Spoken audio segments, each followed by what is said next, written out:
I was sitting in a coffee shop last week with a photographer who, by every public metric, has made it. She finally hit the number everyone talks about. She grossed over $100,000 last year. She should have been on top of the world, but she looked like she hadn't slept in a month. She pushed her laptop toward me and showed me her business checking account. She said, Sava, I hit six figures and I've never been poorer in my life. I have $2,400 in the bank, 3 weddings to edit, and a gear repair bill I cannot afford to pay. She isn't quitting because she's failing to get clients. She's quitting because she's winning at a game that is mathematically designed to make her lose. I'm Sava, head of marketing at Weblingo. We work with photographers doing $80,000 to $150,000 a year who are realizing that gross revenue is a vanity metric that is currently killing their business. If you felt that quiet desperation, that feeling that the more you book, the further behind you get, you're not alone. You're just caught in a 2026 photography trap.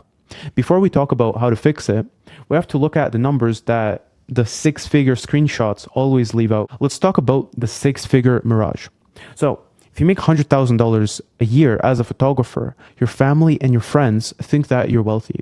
But let's look at where that money actually goes in the current economy. First, you have your direct costs for every job. You're paying second shooters, you're paying for lighting assistants, and you're likely paying an editor just to keep from drowning. For a $100,000 business, that's easily $15,000 to $20,000 a year just in labor and travel. Now you're down to $80,000. Then you have the gear tax. In 2026, a professional kit, all like camera lighting, it costs tens of thousands of dollars easily because of how hard we push these sensors. That gear has a 3-year shelf life before it needs a major overhaul or replacement. That is easily thousands of dollars a year in hidden depreciation. You're not buying gear, you're essentially renting it from the universe for a few hundred a month. Then you have the digital overhead. Adobe, your CRM, like Studio Ninja, your website, high-speed cloud backup. That's another $4,000 to $5,000 gone. Now you're at $68,000. Then comes the tax man. When you're self-employed, you pay both sides of Social Security and Medicare if you're in the US, plus federal and state income tax. In most states, that is a 30% hit on your net income. You're now left with $50,000 in take-home pay. From a 6-figure business, you're taking home like $4,000 a month. It has to pay for your rent, your food, your insurance, and your actual life. You're successful, but it doesn't feel like it. This is why photographers are quitting. The profit margin has been swallowed by inflation and overhead. The second reason is the volume death spiral. To make that $100,000 at a $3,000 or $4,000 price point, you're booking 30 to 35, let's say, weddings a year. Let's track the time you spend on a single client. Between the initial consult, the engagement session, the 10-hour wedding day, the 8 hours of culling, the 25 hours of editing, you're spending at least 50 hours per wedding. 50 hours times 35 weddings is 1,750 hours. A standard 40-hour week job is 2,000 hours a year. So you've just hit a full-time job just on the client work alone. But that doesn't count the time you spent on marketing theater. You're spending 700 hours a year planning reels, finding audio, and writing captions for an algorithm that shows your work to 3% of your followers. When you add it all up, you're working between 2,500 and 3,000 hours a year. You're working 60 or 70 hours a week to take home roughly $50,000, which is like 17 an hour. You could make more money working at a grocery store with zero stress and a lunch break. Photographers are quitting because they've realized they've built a cage made of busy work. The third reason is the emotional drain of being treated like a service provider instead of a creative partner. I call it the Pinterest devaluation. Clients show up now with a literal mood board of photos they want you to simply copy and paste. They don't want your lighting or your composition.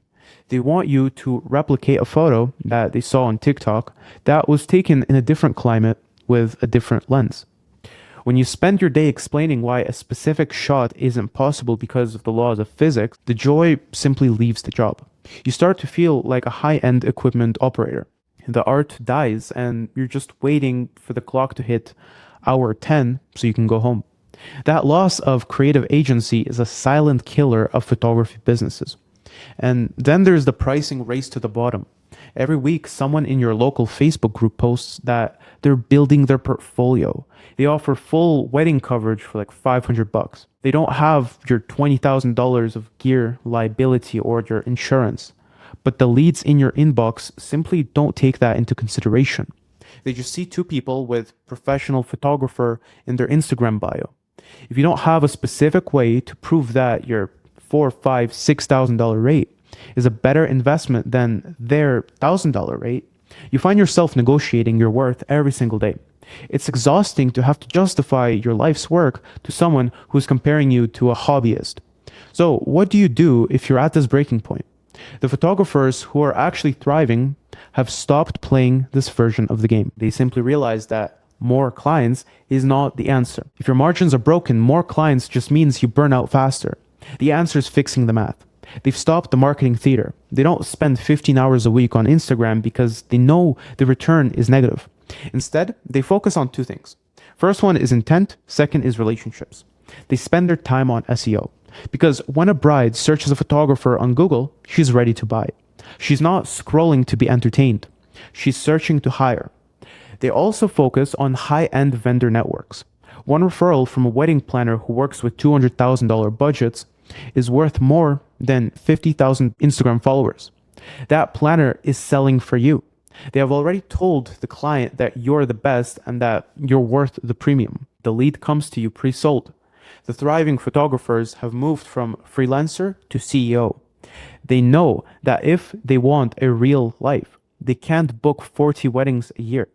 They have to book 20 weddings at $10,000 or $12,000. That requires a different way of talking, a different way of presenting your work, and a different way of managing the client experience. It's about moving away from I take pretty pictures and toward I provide a professional high stakes result. They've built businesses that are resistant to AI because AI cannot manage a panicked mother of the bride.